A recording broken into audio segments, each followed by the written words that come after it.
ഒന്ന് ദിനവൃത്താന്തം അധ്യായം 11. ദാവീദ് ഇസ്രായേൽ രാജാവ്. ഇസ്രായേല്യർ ഹെബ്രോനിൽ ദാവീദിന്റെ അടുക്കൽ ഒന്നിച്ചുകൂടി പറഞ്ഞു, ഞങ്ങൾ നിന്റെ അസ്ഥിയും മാംസവുമാണ്. മുൻപ് സാവൂൾ രാജാവായിരുന്ന കാലത്തും നീയാണ് ഇസ്രായേലിനെ നയിച്ചത്.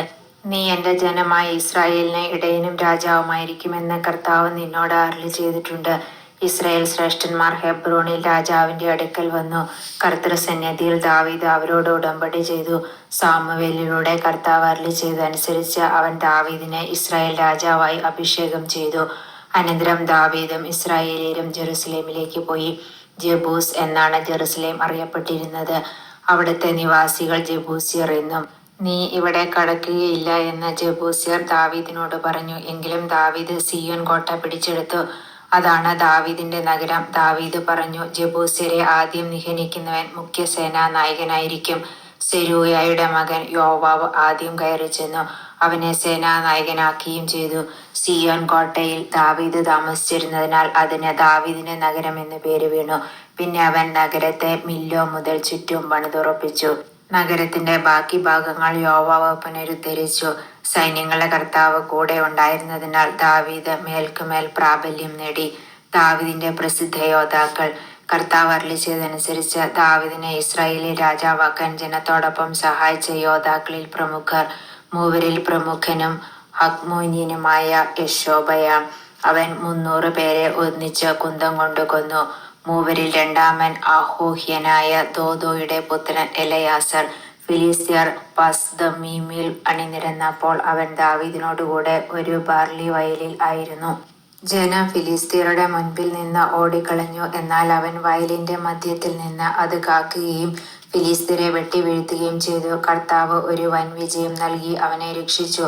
ഫിലിസ്ത്യർ റഫായിം താഴ്വരയിൽ കൂടാരമടിച്ചപ്പോൾ 30 തലവന്മാരിൽ 3 പേർ അദുല്ലാം ശില ഗുഹയിൽ ദാവീദിന്റെ അടുത്തേക്ക് ചെന്നു. ദാവീദ് സുരക്ഷിത സങ്കേതത്തിലായിരുന്നു. ഫിലിസ്ത്യരുടെ പട്ടാളം ബത്ലഹേമിൽ പാളയമടിച്ചിരുന്നു.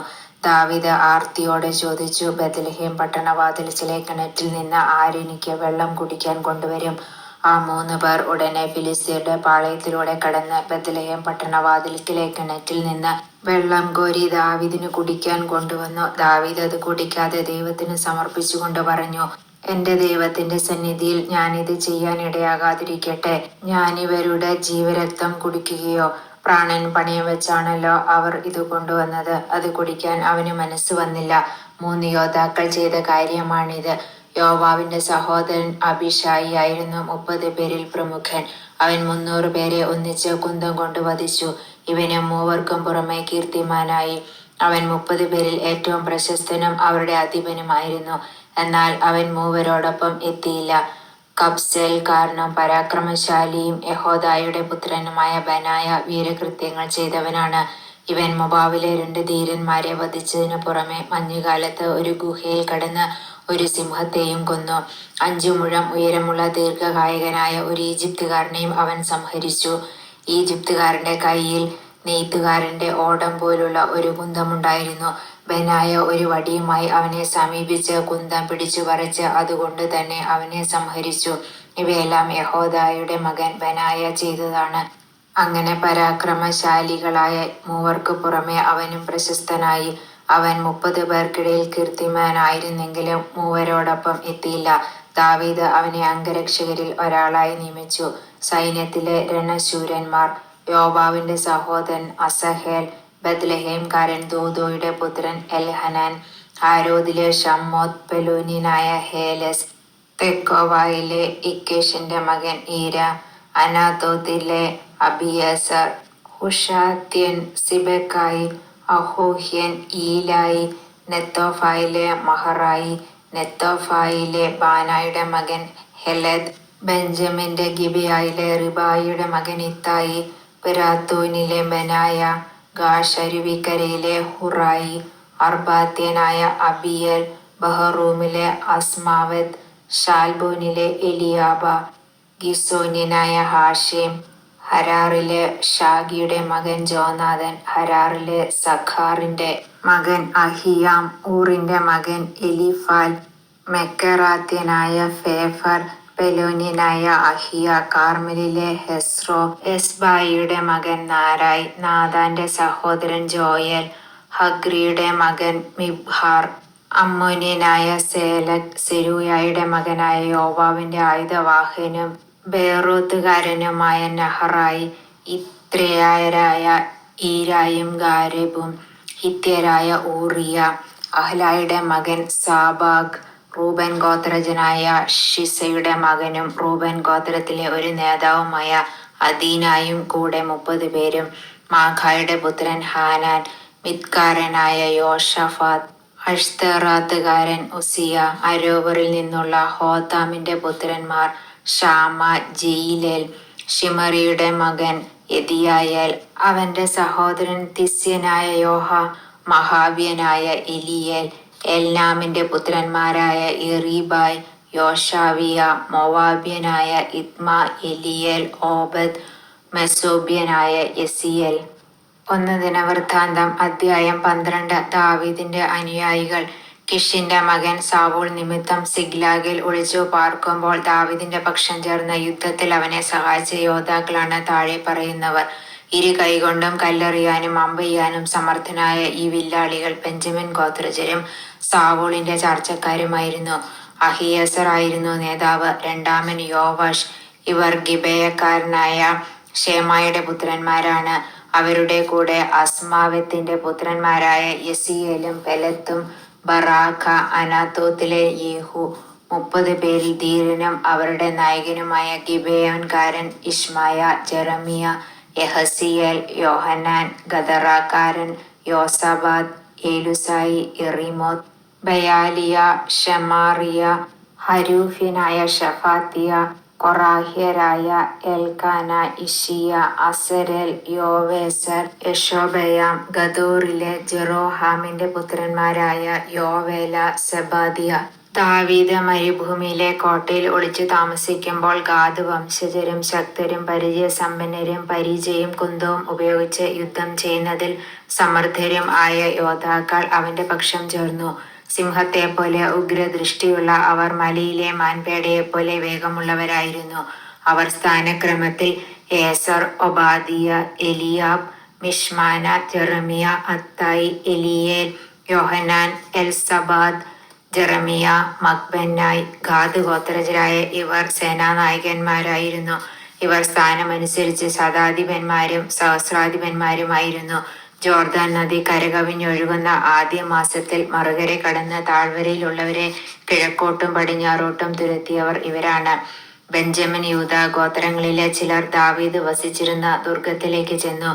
അവൻ അവരെ സ്വീകരിച്ചുകൊണ്ട് പറഞ്ഞു, നിങ്ങൾ എന്നെ സഹായിക്കാൻ സ്നേഹപൂർവ്വം വന്നതാണെങ്കിൽ എന്റെ ഹൃദയം നിങ്ങളോട് ചേർന്നിരിക്കും. ഞാൻ നിർദോഷനായിരിക്കെ നിങ്ങൾ ശത്രുപക്ഷം ചേർന്ന് എനിക്ക് കെണിവെച്ചാൽ നമ്മുടെ പിതാക്കന്മാരുടെ ദൈവം നിങ്ങളെ ശിക്ഷിക്കും. അപ്പോൾ 30 പേരുടെ തലവനായ അമസായി ആത്മാവിനാൽ പ്രേരിതനായി പറഞ്ഞു, ദാവീദേ, ഞങ്ങൾ നിന്റേതാണ്. ജെസ്സയുടെ പുത്ര, ഞങ്ങൾ നിന്നോടുകൂടെയാണ്. സമാധാനം, നിനക്ക് സമാധാനം. നിന്റെ സഹായകർക്കും സമാധാനം. നിന്റെ ദൈവം നിന്നെ സഹായിക്കുന്നു. ദാവീദ് അവരെ സ്വീകരിച്ച് സേനാധിപതികളാക്കി. ദാവീദ് ഫിലിസ്ത്യരോട് ചേർന്ന് സാവൂളിനെതിരെ യുദ്ധത്തിന് പോയപ്പോൾ മനാസെ ഗോത്രജരായ ചിലർ ദാവീദിന്റെ പക്ഷം ചേർന്നു. എന്നാൽ ദാവീദ് ഫിലിസ്ത്യരെ സഹായിച്ചില്ല. കാരണം ഫിലിസ്ത്യ പ്രമാണികൾ തമ്മിൽ ആലോചിച്ചതിനു ശേഷം അവൻ നമ്മുടെ ജീവൻ അപകടത്തിലാക്കിക്കൊണ്ട് തന്റെ യജമാനായ സാവൂളിന്റെ പക്ഷം ചേർന്നേക്കുമെന്ന് പറഞ്ഞ് അവനെ മടക്കി അയച്ചു. ദാവീദ് സിഗ്ലാഗിലെത്തിയപ്പോൾ മനാസെ ഗോത്രജനായ അദ്ന, യോസബാദ്, യെദിയേൽ, മിഖായേൽ, യോസാബാദ്, എലീഹു, സില്ലേഥായ് എന്നീ സഹസ്രാധിപന്മാർ അവനോട് ചേർന്നു. വീരപരാക്രമികളും സേനാനായകന്മാരുമായ അവർ കവർച്ചക്കാർക്കെതിരെ ദാവീദിനെ സഹായിച്ചു. ദാവീദിനെ സഹായിക്കാൻ ദിനംപ്രതി ആളുകൾ വന്നുകൊണ്ടിരുന്നു. അങ്ങനെ അവന്റെ സൈന്യം ദൈവത്തിന്റെ സൈന്യം പോലെ വലുതായി തീർന്നു. ദാവീദ് ഹെബ്രോണിലായിരുന്നപ്പോൾ കർത്താവിന്റെ കൽപ്പന പ്രകാരം സാവൂളിന്റെ രാജ്യം ദാവീദിന് നൽകാൻ വന്ന സേനാവിഭാഗങ്ങളുടെ കണക്ക്. യൂദാ ഗോത്രത്തിൽ നിന്ന് പരിചയം കുന്തം കൊണ്ട് യുദ്ധം ചെയ്യാൻ കഴിവുള്ളവർ 6800. ശിമെയോൻ ഗോത്രത്തിൽ നിന്ന് യുദ്ധവീരന്മാർ 7100. ലേവ്യരിൽ നിന്ന് 4600. അഹറോന്റെ വംശജരിൽ പ്രമുഖനായ യഹോയാദയുടെ കൂടെ 3700 പരാക്രമശാലിയും യുവാവുമായ സാദോക്കും അവന്റെ കുലത്തിൽ നിന്ന് 22 നായകന്മാരും സാവൂളിന്റെ ചാർച്ചക്കാരും ബെഞ്ചമിൻ ഗോത്രജരുമായി 3000. അവരിൽ ഭൂരിഭാഗവും ഇതുവരെ സാവൂൾ കുടുംബത്തോടുകൂടെയായിരുന്നു. എഫ്രായിം ഗോത്രജരിൽ നിന്ന് പരാക്രമികളും തങ്ങളുടെ പിതൃഭവനങ്ങളിൽ പ്രഖ്യാതരുമായ 20,800. മനാസയുടെ അർദ്ധഗോത്രത്തിൽ നിന്ന് ദാവീദിനെ രാജാവായി വാഴിക്കാൻ നിയുക്തരായവർ 18,000. ഇസ്സാഖാർ ഗോത്രത്തിൽ നിന്ന് ജ്ഞാനികളും കാലാനുസൃതമായി ഇസ്രായേൽ എന്തു ചെയ്യണമെന്ന് അറിയുന്നവരുമായ 200 നായകന്മാരും അവരുടെ കീഴിലുള്ള ചാർച്ചക്കാരും. സെബുലൂൺ ഗോത്രത്തിൽ നിന്ന് ആയുധധാരികളും ഏകാഗ്രതയോടെ ദാവീദിനെ സഹായിക്കാൻ സന്നദ്ധരും യുദ്ധപരിചയമുള്ളവരുമായി 50,000. നഫ്താലി ഗോത്രത്തിൽ നിന്ന് 1000 നേതാക്കന്മാരും അവരോടുകൂടെ കുന്തവും പരിചയും ധരിച്ച 37,000 പേരും. ദാൻ ഗോത്രത്തിൽ നിന്ന് യുദ്ധസന്നദ്ധരായ 28,600 പേർ. ആഷേർ ഗോത്രത്തിൽ നിന്ന് പരിചയസമ്പന്നരും യുദ്ധസന്നദ്ധരുമായി 40,000. ജോർദാന്റെ മറുകരയിൽ നിന്ന് റൂബൻ ഗാദ് ഗോത്രജരും മനാസയുടെ അർദ്ധഗോത്രത്തിൽ നിന്നുള്ളവരുമായി ആയുധധാരികളായി 1,20,000. യുദ്ധസന്നദ്ധരായ ഈ യോദ്ധാക്കൾ ദാവീദിനെ ഇസ്രായേൽ മുഴുവന്റെയും രാജാവാക്കണമെന്ന ദൃഢനിശ്ചയത്തോടെ ഹെബ്രോണിലേക്ക് വന്നു. ഇസ്രായേലിൽ അവശേഷിച്ചിരുന്നവരും ദാവീദിനെ രാജാവാക്കുന്നതിൽ ഏകാഭിപ്രായക്കാരായിരുന്നു. തങ്ങളുടെ സഹോദരന്മാർ ഒരുക്കിയ വിഭവങ്ങൾ ഭക്ഷിച്ചും പാനം ചെയ്തും അവർ 3 ദിവസം ദാവീദിനോടുകൂടെ താമസിച്ചു. സമീപസ്ഥരും ഇസ്സാഖാർ, സെബുലൂൺ, നഫ്താലി എന്നീ ദൂരദേശത്ത് വസിക്കുന്നവരും കഴുത, ഒട്ടകം, കോവർ കഴുത, കാള ഇവയുടെ പുറത്ത് ധാരാളം ഭക്ഷണ സാധനങ്ങൾ കൊണ്ടുവന്നു. അവർ അത്തിപ്പഴം, ഉണക്കമുന്തിരി, വീഞ്ഞ്, എണ്ണ, കാള, ആട് എന്നിവ കൊണ്ടുവന്നു. ഇസ്രായേലിലെങ്ങും ആഹ്ലാദം അലതല്ലി. 1 ദിനവൃത്താന്തം അധ്യായം 13. ഉടമ്പടിയുടെ പേടകം ഓബദ് ഏദോമിന്റെ വീട്ടിൽ. ദാവീദ് എല്ലാ സഹസ്രാധിപന്മാരോടും ശതാധിപന്മാരോടും ആലോചന നടത്തി. അതിനുശേഷം അവൻ ഇസ്രായേൽ സമൂഹത്തോട് പറഞ്ഞു, നിങ്ങൾക്ക് സമ്മതമെങ്കിൽ ഞാൻ പറയുന്നത് നമ്മുടെ ദൈവമായ കർത്താവിന് ഹിതകരമെങ്കിൽ ഇസ്രായേൽ വംശത്തെങ്ങുമുള്ള നമ്മുടെ സഹോദരന്മാരെയും മേച്ചിൽ പുറങ്ങളോട് കൂടിയ നഗരങ്ങളിൽ പാർക്കുന്ന പുരോഹിതന്മാരെയും ആളയച്ചു വരുത്താം. നമ്മുടെ ദൈവത്തിന്റെ പേടകം വീണ്ടും നമുക്ക് നമ്മുടെ അടുക്കൽ കൊണ്ടുവരാം. സാവൂളിന്റെ കാലത്ത് നാം അതിനെ അവഗണിച്ചു കളഞ്ഞു. ഇത് എല്ലാവർക്കും ഇഷ്ടപ്പെടുകയും അങ്ങനെ ചെയ്യാമെന്ന് അവർ സമ്മതിക്കുകയും ചെയ്തു. ദൈവത്തിന്റെ പേടകം കിരിയാത്ത് യെയാറീമിൽ നിന്ന് കൊണ്ടുവരുന്നതിന് ഈജിപ്തിലെ ഷീഹോർ മുതൽ ഹമാത്തിലേക്കുള്ള വഴി വരെയുള്ള ഇസ്രായേലിയരെ ദാവീദ് വിളിച്ചുകൂട്ടി. കെരൂബുകളുടെ മധ്യേ വസിക്കുന്ന കർത്താവിന്റെ നാമം ധരിക്കുന്ന പേടകം കൊണ്ടുവരുന്നതിന് ദാവീദും ഇസ്രായേല്യരും യൂദായിലെ കിരിയാത്ത് യെയാറീമിൽ ബാലായിൽ ചെന്നു. അവർ ദൈവത്തിന്റെ പേടകം അബിനാദാബിന്റെ വീട്ടിൽ നിന്നെടുത്ത് ഒരു പുതിയ വണ്ടിയിൽ കയറ്റി. ഉസായും അഹിയോവും വണ്ടി തെളിച്ചു. ദാവീദും എല്ലാ ഇസ്രായേല്യരും കിന്നരം, വീണ, തപ്പ്, കൈത്താളം, കാഹളം എന്നിവ ഉപയോഗിച്ച് സർവ്വശക്തിയോടും കൂടെ ദൈവസന്നിധിയിൽ ആർത്തുപാടി. അവർ കീദോൻ കളത്തിലെത്തിയപ്പോൾ കാളയുടെ കാലിടറി. പേടകം താങ്ങാൻ ഉസ്സ കൈനീട്ടി. കർത്താവിന്റെ കോപം അവനെതിരെ ജ്വലിച്ചു. പേടകത്തെ സ്പർശിച്ചതിനാൽ അവിടുന്ന് അവനെ വധിച്ചു. അവിടെ ദൈവത്തിന്റെ മുൻപിൽ അവൻ മരിച്ചു വീണു. ഉസ്സായെ കർത്താവ് ശിക്ഷിച്ചതിനാൽ ദാവീദ് കുപിതനായി. ആ സ്ഥലം പേരസ് ഉസ്സ എന്നറിയപ്പെടുന്നു. അന്ന് ദാവീദിന് ദൈവത്തോട് ഭയം തോന്നി. അവൻ പറഞ്ഞു, ദൈവത്തിന്റെ പേടകം എന്റെ അടുക്കൽ കൊണ്ടുവരാൻ എനിക്ക് എങ്ങനെ കഴിയും? അതുകൊണ്ട് പേടകം ദാവീദിന്റെ നഗരത്തിലേക്ക് കൊണ്ടുവന്നില്ല.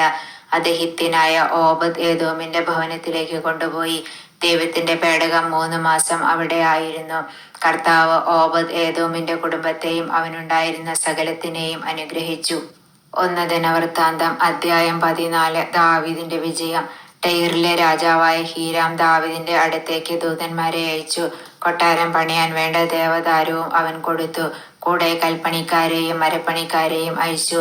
കർത്താവ് ഇസ്രായേലിന്റെ രാജ്യത്വം സുസ്ഥിരമായി തനിക്ക് നൽകിയെന്നും ഇസ്രായേലിനു വേണ്ടി രാജ്യം ഐശ്വര്യപൂർണമാക്കിയെന്നും ദാവീദ് മനസ്സിലാക്കി. ജെറുസലേമിൽ വെച്ച് ദാവീദ് വീണ്ടും ഭാര്യമാരെ സ്വീകരിച്ചു. അവന് പിന്നെയും പുത്രീപുത്രന്മാർ ഉണ്ടായി. ജെറുസലേമിൽ വെച്ച് ദാവീദിന് ജനിച്ചവർ Shammua, Shobab, Nathan, Solomon, Ibhar, Elishua, Elpelet, Nogah, Nepheg, യാഹിയ, എലിശാമ, ബെലിയാദ, എലിഫെലത്ത്. ദാവീദിനെ ഇസ്രായേലി രാജാവായി അഭിഷേകം ചെയ്തറിഞ്ഞ ഫിലിസ്ത്യർ അവനെ ആക്രമിക്കാൻ പുറപ്പെട്ടു. ഇത് കേട്ട ദാവീദും യുദ്ധത്തിനിറങ്ങി. ഫിലിസ്ത്യർ റഫായിം താഴ്വര ആക്രമിച്ചു. ദാവീദ് ദൈവത്തോട് ആരാഞ്ഞു, ഫിലിസ്ത്യർക്കെതിരെ ഞാൻ പോകണമോ? അവരെ എന്റെ കയ്യിൽ ഏൽപ്പിച്ചു തരുമോ? കർത്താവ് അരുളിച്ചെയ്തു, പോകുക, ഞാൻ അവരെ നിന്റെ കയ്യിൽ ഏൽപ്പിക്കും. ബാഗ്പരാസിമിൽ വച്ച് ദാവീദ് അവരെ തോൽപ്പിച്ചു. അവൻ പറഞ്ഞു, വെള്ളപ്പാച്ചിലിൽ ചിറയുന്ന പോലെ ശത്രുനിരയെ ഭേദിക്കാൻ ദൈവം എനിക്കിടയാക്കി. അതിനാൽ ആ സ്ഥലത്തിന് ബാൽപരാസീം എന്ന് പേരുണ്ടായി. അവർ തങ്ങളുടെ ദേവന്മാരെ അവിടെ ഉപേക്ഷിച്ചു പോയി. ദാവീദിന്റെ കൽപ്പനയനുസരിച്ച് അവയെ ചുട്ടുകളഞ്ഞു. ഫിലിസ്ത്യർ വീണ്ടും താഴ്വര ആക്രമിച്ചു. ദാവീദ് വീണ്ടും ദൈവത്തോട് ആരാഞ്ഞു. ദൈവം അരുളിച്ചെയ്തു, പിന്തുടരാതെ അവരെ വളഞ്ഞ് ബാൾസാ മരങ്ങളുടെ സമീപത്ത് വെച്ച് ആക്രമിക്കുക. ബാൾസാ മരങ്ങളുടെ മുകളിലൂടെ പടനീക്കത്തിന്റെ ശബ്ദം കേൾക്കുമ്പോൾ യുദ്ധം ആരംഭിക്കുക. ഫിലിസ്തീയ സൈന്യത്തെ നശിപ്പിക്കാൻ ദൈവം നിനക്ക് മുൻപേ പോയിരിക്കുന്നു. ദൈവം കൽപ്പിച്ചതുപോലെ ദാവീദ് ചെയ്തു. ഗിബിയോൻ മുതൽ ഗേസർ വരെ ഫിലിസ്ത്യരെ അവൻ വധിച്ചു. ദാവീദിന്റെ കീർത്തി എല്ലാ ദേശങ്ങളിലും പരന്നു. എല്ലാ ജനതകളും അവനെ ഭയപ്പെടുന്നതിന് കർത്താവ് ഇടയാക്കി. 1 ദിനവൃത്താന്തം അധ്യായം 15. ഉടമ്പടിയുടെ പേടകം ജെറുസലേമിലേക്ക്. ദാവീദ് ജെറുസലേമിൽ തനിക്ക് വേണ്ടി കൊട്ടാരങ്ങൾ നിർമ്മിച്ചു. ദൈവത്തിന്റെ പേടകത്തിന് സ്ഥലമൊരുക്കി കൂടാരം പണിതു. ദാവീദ് ആജ്ഞാപിച്ചു, കർത്താവിന്റെ പേടകം വഹിക്കാനും അവിടത്തേക്ക് എന്നും ശുശ്രൂഷ ചെയ്യാനും പ്രത്യേകം തിരഞ്ഞെടുക്കപ്പെട്ടിട്ടുള്ള ലേവ്യരല്ലാതെ മറ്റാരും പേടകം വഹിക്കരുത്. സജ്ജമാക്കിയ സ്ഥലത്തേക്ക് പേടകം കൊണ്ടുവരാൻ ദാവീദ് ഇസ്രായേല്യരെ ജെറുസലേമിൽ വിളിച്ചുകൂട്ടി.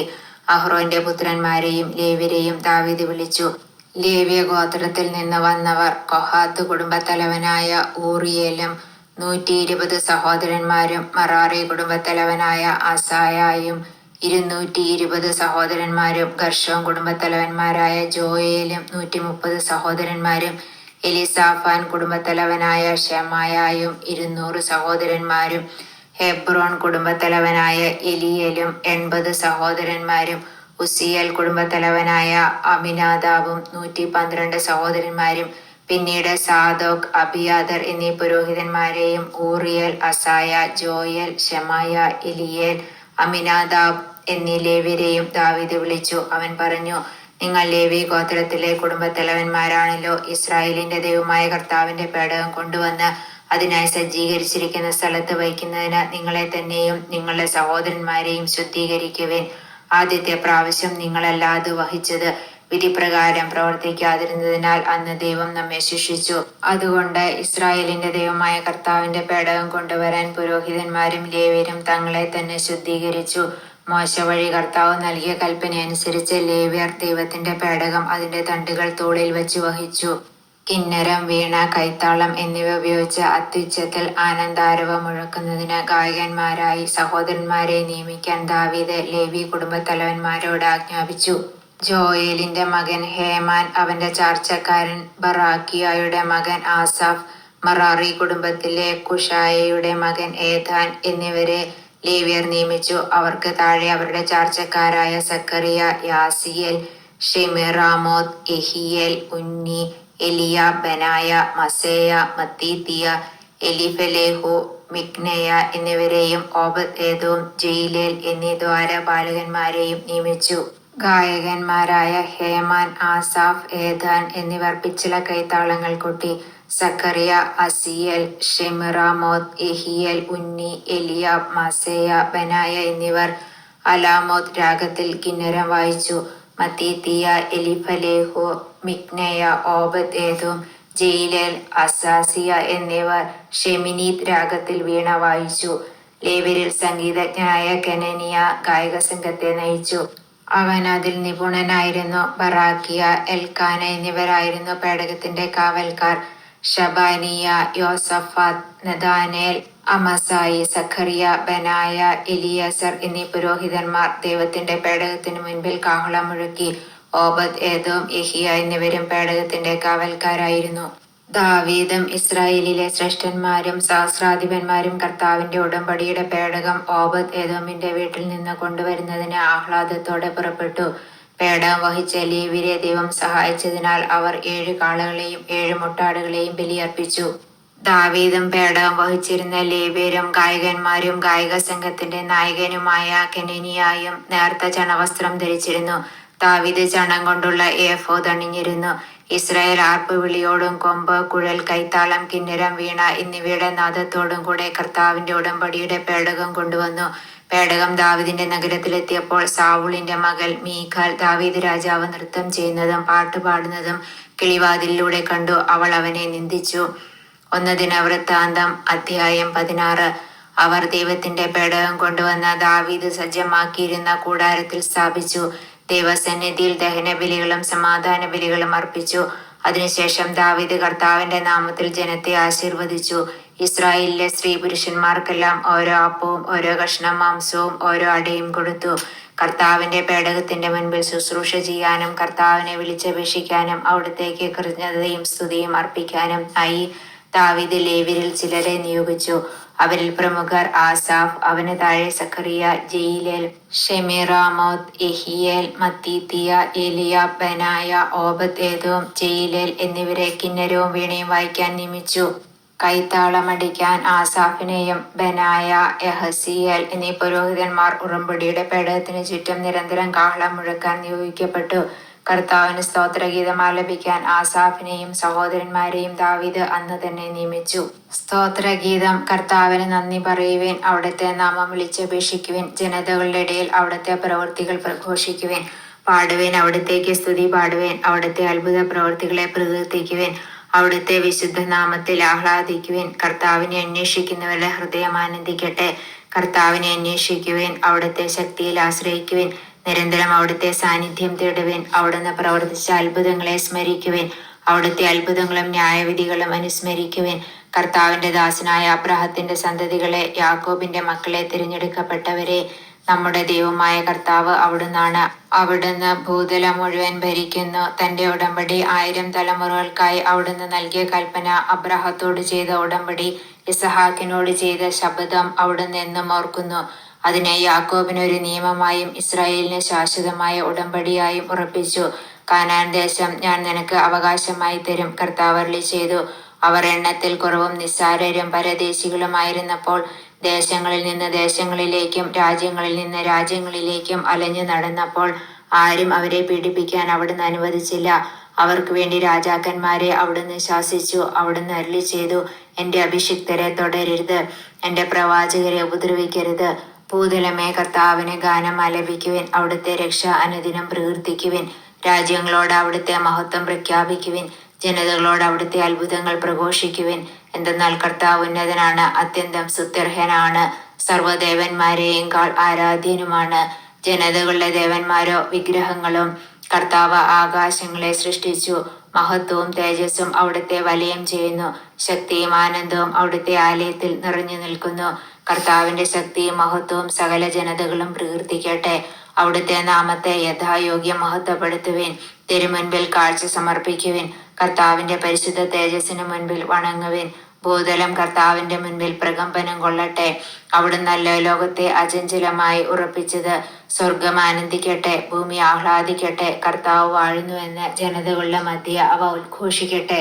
സമുദ്രവും അതിലുള്ള സകലതും അട്ടഹസിക്കട്ടെ, ഭൂമിയും അതിലുള്ള സകലതും ആഹ്ലാദിക്കട്ടെ. വനാന്തരങ്ങളിലെ തരുനിരകൾ ആനന്ദഗീതം ആലപിക്കട്ടെ. കർത്താവ് ഭൂമിയെ വിധിക്കാൻ വരുന്നു. കർത്താവിന് കൃതജ്ഞത അർപ്പിക്കുവിൻ. അവിടുന്ന് നല്ലവനാണ്, അവിടുത്തെ സ്നേഹം ശാശ്വതമാണ്. ഞങ്ങളുടെ രക്ഷകനായ ദൈവമേ, ഞങ്ങളെ മോചിപ്പിക്കണമേ. ജനതകളുടെ ഇടയിൽ നിന്ന് ഞങ്ങളെ വീണ്ടെടുത്ത് ഒരുമിച്ച് കൂട്ടണമേ. ഞങ്ങൾ അങ്ങയുടെ വിശുദ്ധ നാമത്തിന് നന്ദി പ്രകാശിപ്പിക്കട്ടെ. അങ്ങയെ സ്തുതിക്കുന്നതാണ് ഞങ്ങളുടെ അഭിമാനം.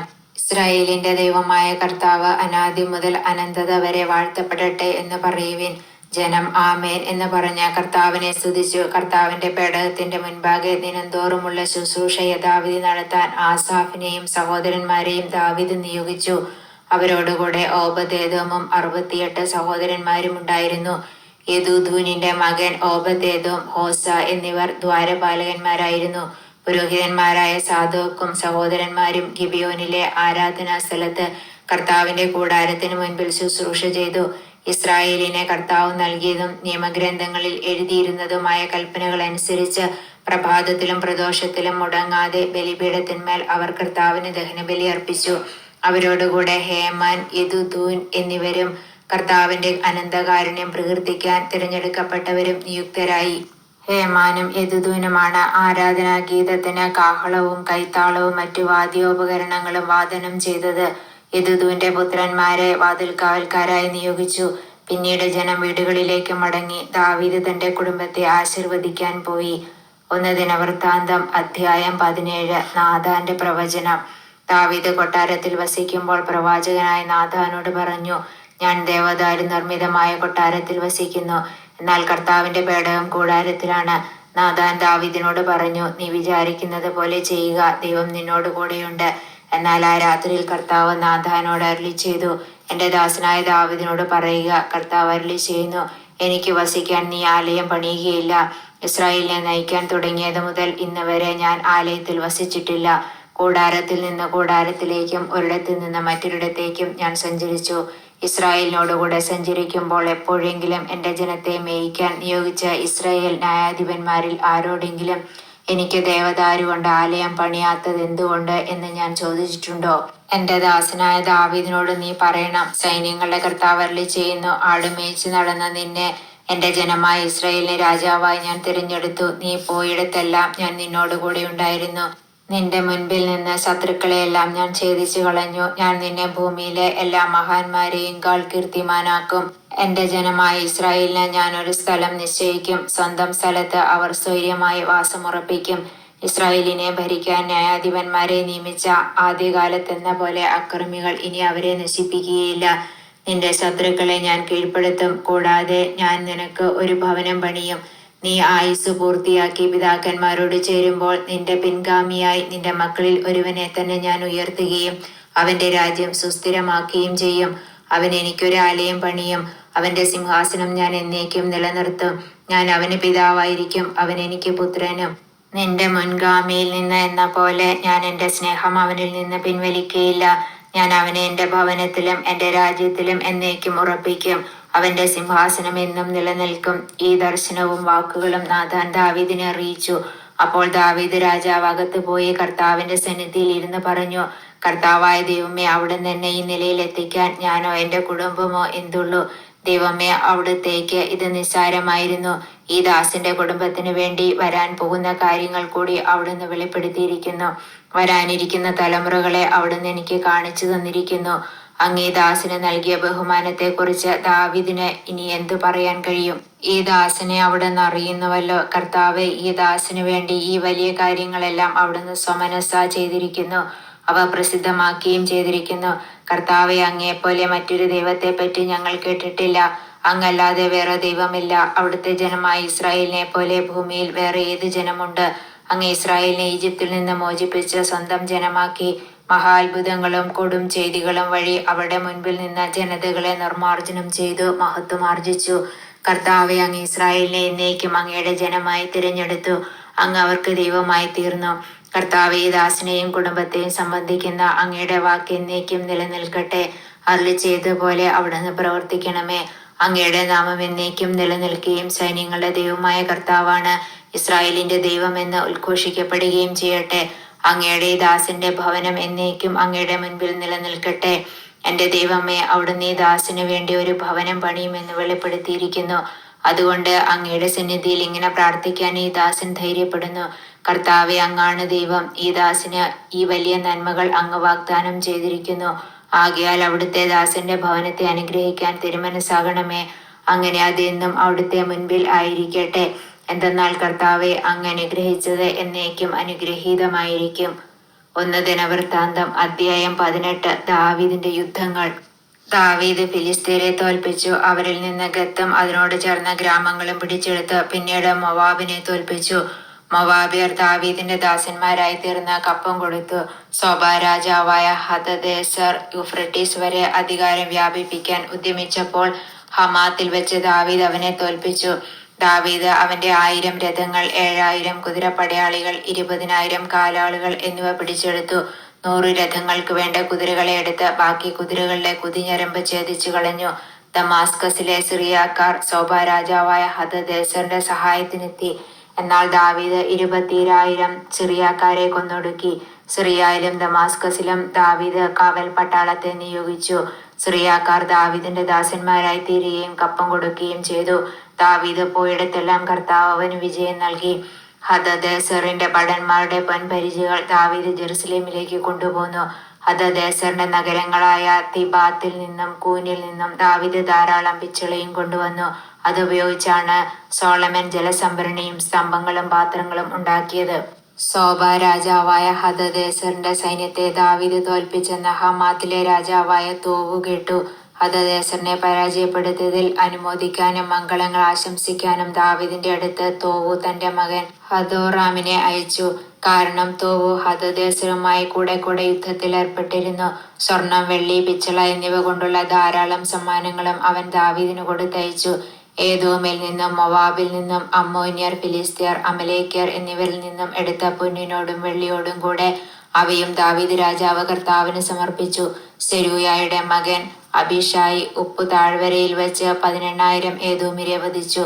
അവൻ ഏദോമിൽ കാവൽ പട്ടാളത്തെ നിയോഗിച്ചു. ഏദോമ്യർ ദാവീദിന്റെ ദാസന്മാരായി. ദാവീദ് പോയിടത്തെല്ലാം കർത്താവ് അവന് വിജയം നൽകി.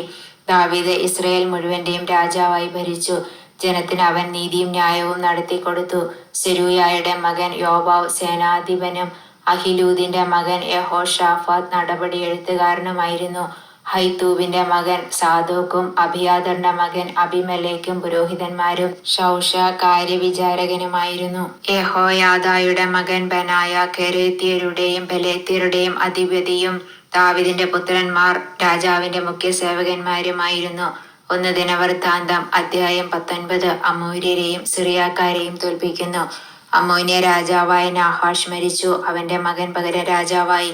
അപ്പോൾ ദാവീദ് പറഞ്ഞു, നാഹാഷിന്റെ പുത്രൻ ഹാനൂനോട് ഞാൻ ദയാപൂർവം വർത്തിക്കും.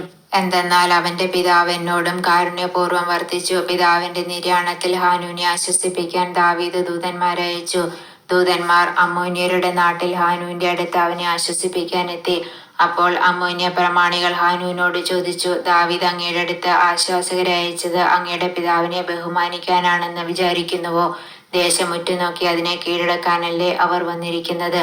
അതുകൊണ്ട് ഹാനൂൻ ദാവീദിന്റെ ദൂതന്മാരെ താടിയും ശിരസ്സും മുണ്ടനം ചെയ്ത് അര മുതൽ പാദം വരെ അങ്കി മുറിച്ചു കളഞ്ഞ് വിട്ടയച്ചു. അവർക്ക് സംഭവിച്ചത് ദാവീദ് അറിഞ്ഞു. അവൻ അവരെ സ്വീകരിക്കാൻ ആളയച്ചു.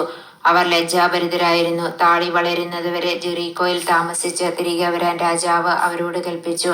തങ്ങൾ ദാവീദിന്റെ ശത്രുത സമ്പാദിച്ചെന്ന് അമ്മോന്യർക്ക് മനസ്സിലായി. അവർ 1000 താലന്ത് വെള്ളിക്ക് രഥങ്ങളെയും കുതിരപ്പട്ടാളത്തെയും മെസൊപ്പൊട്ടേമിയ, ആരേം, മാക്ക, സോബ എന്നിവിടങ്ങളിൽ നിന്ന് കൂലിക്കെടുത്തു. അവർ 30,000 രഥങ്ങൾ കൂലിക്ക് വാങ്ങി. അതുപോലെ മാക്കായിലെ രാജാവിനെയും സൈന്യങ്ങളെയും അവർ മെദേബായ്ക്ക് മുൻപിൽ പാളയമടിച്ചു. പട്ടണങ്ങളിൽ നിന്ന് സൈന്യത്തിലെടുത്ത അമ്മോന്യരും യുദ്ധത്തിന് പുറപ്പെട്ടു. ഇത് കേട്ട ദാവീദ് യോവാബിനെയും ധീരയോദ്ധാക്കളുടെ മുഴുവൻ സൈന്യത്തെയും അങ്ങോട്ടയച്ചു. അമ്മോന്യർ നഗര കവാടത്തിൽ അണിനിരന്നു. അവരെ സഹായിക്കാൻ വന്ന രാജാക്കന്മാർ തുറന്ന സ്ഥലത്ത് നിലയുറപ്പിച്ചു. മുൻപിലും പിൻപിലും ശത്രു സൈന്യം അണിനിരന്നിരിക്കുന്നത് കണ്ട് യോവാബ് ഇസ്രായേലിലെ ധീരന്മാരെ തിരഞ്ഞെടുത്ത് സിറിയയ്ക്കെതിരെ ചെന്നു. ശേഷിച്ച സൈനികരെ അവൻ തന്റെ സഹോദരനായ അബീഷായിയെ ഏൽപ്പിച്ചു. അവൻ അമ്മോന്യരെ നേരിട്ടു. യോവാബ് പറഞ്ഞു, സിറിയക്കാർ എന്നേക്കാൾ ശക്തരാണെങ്കിൽ നീ എന്നെ സഹായിക്കണം. അമ്മോന്യർ നിന്നേക്കാൾ ശക്തരായി കണ്ടാൽ ഞാൻ നിന്നെ സഹായിക്കാം. ധൈര്യമായിരിക്കുക. നമ്മുടെ ജനത്തിനും നമ്മുടെ ദൈവത്തിന്റെ പട്ടണത്തിനും വേണ്ടി നമുക്ക് സുധീരം പോരാടാം. കർത്താവ് നന്മയെന്ന് തോന്നിക്കുന്നത് പ്രവർത്തിക്കട്ടെ. യോവാബും അനുയായികളും സിറിയക്കാരുടെ നേരെ പുറപ്പെട്ട് അവരെ തോൽപ്പിച്ചോടിച്ചു. സിറിയക്കാർ പലായനം ചെയ്തെന്ന് കണ്ട് അമ്മോന്യർ യോവാബിന്റെ സഹോദരനായ അബീഷായിയുടെ മുൻപിൽ നിന്ന് ഓടി പട്ടണത്തിൽ പ്രവേശിച്ചു. യോവാബ് ജെറുസലേമിലേക്ക് മടങ്ങി. തങ്ങൾ ഇസ്രായേലിയരുടെ മുൻപിൽ പരാജിതരായെന്ന് കണ്ട് സിറിയക്കാർ ദൂതന്മാരെ അയച്ച് യൂഫ്രട്ടീസിന് മറുകരയുണ്ടായിരുന്ന സിറിയക്കാരെ വരുത്തി. ഹദദേസറിന്റെ സേനാനായകൻ ഷോഫാക്ക് ആണ് അവരെ നയിച്ചത്. ദാവീദ് ഇതറിഞ്ഞ് ഇസ്രായേലിയരെ മുഴുവൻ ഒരുമിച്ച് കൂട്ടി ജോർദാൻ കടന്ന് സൈന്യത്തെ അണിനിരത്തി അവർക്കെതിരെ പൊരുതി. സിറിയക്കാർ ഇസ്രായേലിന്റെ മുൻപിൽ തോറ്റോടി. ദാവീദ് സിറിയക്കാരുടെ 7,000 തേരാളികളെയും 40,000 വരുന്ന കാലാൾപ്പടയെയും സേനാനായകൻ ഷോഫാക്കിനെയും നിഗ്രഹിച്ചു. ഇസ്രായേലിയർ തങ്ങളെ പരാജയപ്പെടുത്തിയെന്ന് കണ്ട് ഹദദേസറിന്റെ ദാസന്മാർ ദാവീദുമായി സന്ധി ചെയ്ത് അവന് കീഴടങ്ങി. പിന്നീട് സിറിയക്കാർ അമ്മോന്യരെ സഹായിക്കാൻ പോയില്ല. 1 ദിനവൃത്താന്തം അധ്യായം 20. റബ്ബ പിടിച്ചടക്കുന്നു. രാജാക്കന്മാർ യുദ്ധത്തിന് പോകാറുള്ള വസന്തകാലം സമാഗതമായപ്പോൾ യോവാബ് സൈന്യസമേതം അമ്മോന്യരെ ആക്രമിച്ച് റബ്ബ ഉപരോധിച്ചു. ദാവീദ് ജെറുസലേമിൽ തന്നെ താമസിച്ചു. യോവാബ് റബ്ബയെ ആക്രമിച്ച് നശിപ്പിച്ചു. ദാവീദ് അവരുടെ രാജാവിന്റെ കിരീടം എടുത്തു. 1 താലന്ത് സ്വർണം കൊണ്ടായിരുന്നു അത് നിർമ്മിച്ചിരുന്നത്. അതിൽ വിലയേറിയൊരു രത്നവും പതിച്ചിട്ടുണ്ടായിരുന്നു. അവൻ അത് തന്റെ ശിരസിൽ അണിഞ്ഞു. പട്ടണത്തിൽ നിന്ന് ധാരാളം കൊള്ളമുതലും അവൻ കൊണ്ടുപോന്നു. അവിടുത്തെ ജനങ്ങളെ കൊണ്ടുവന്ന അറക്കവാളും ഇരുമ്പുപാരയും കോടാലിയും കൊണ്ടുള്ള ജോലിക്ക് നിയോഗിച്ചു. അമ്മോന്യരുടെ എല്ലാ പട്ടണങ്ങളോടും അവൻ ഇങ്ങനെ ചെയ്തു. അനന്തരം ദാവീദും സകല ജനവും ജെറുസലേമിലേക്ക് മടങ്ങിപ്പോന്നു. പിന്നീട് ഫിലിസ്ത്യർക്കെതിരെ ഗേസറിൽ യുദ്ധം ആരംഭിച്ചു. ആ യുദ്ധത്തിൽ ഹുഷാത്യനായ സിബെക്കായി മല്ലന്മാരുടെ സന്തതികളിൽ ഒരാളായ സിപ്പായിയെ വധിച്ചു. അതോടെ ഫിലിസ്ത്യർ കീഴടങ്ങി. ഫിലിസ്ത്യർക്കെതിരെ വേറൊരു യുദ്ധം കൂടിയുണ്ടായി. അതിൽ ജായിറിന്റെ മകനായ എൽഹാനാൻ ഹിത്യനായ ഗോലിയാത്തിന്റെ സഹോദരൻ ലഹ്മിയെ വധിച്ചു. അവന്റെ കുന്തത്തണ്ട് നെയ്ത്തുകാരന്റെ ഓടം പോലെയായിരുന്നു. ഗത്തിൽ വെച്ച് വീണ്ടും യുദ്ധമുണ്ടായി. അവിടെ ദീർഘകായനും കൈക്കും കാലിനും 6 വീതം 24 വിരൽ ഉള്ളവനുമായ ഒരുവനുണ്ടായിരുന്നു. അവനും മല്ലവംശത്തിൽപ്പെട്ടവനായിരുന്നു. അവൻ ഇസ്രായേലിനെ അധിക്ഷേപിച്ചപ്പോൾ ദാവീദിന്റെ സഹോദരനും ശിമെയായുടെ പുത്രനുമായ ജോനാഥൻ അവനെ കൊന്നു. ഗത്തിലെ മല്ലവംശജരായ ഇവർ ദാവീദിന്റെയും ദാസന്മാരുടെയും കയ്യാൽ നശിപ്പിക്കപ്പെട്ടു.